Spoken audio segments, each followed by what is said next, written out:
Динамика, которую мы видим по собираемости последние несколько месяцев, говорит о том, что мы значительно увеличили свои показатели по собираемости. Вот за сентябрь месяц уровень собираемости составил 85%. Это достаточно высокий показатель. 85, а до того?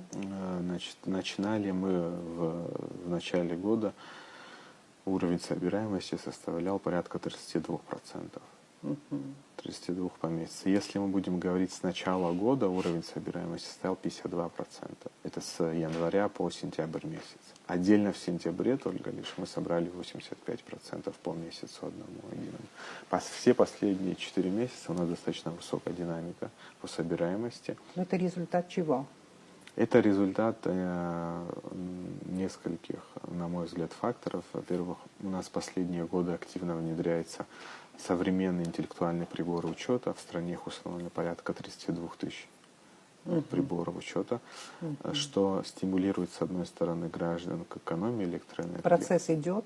Процесс идет и будет продолжаться. Мы рассчитываем, что мероприятия по приборам учета мы в следующем году значительно сумеем нарастить в плане установки этих приборов учета. Это позволяет нам стимулировать абонентов к экономии и к своевременной оплате за электроэнергию.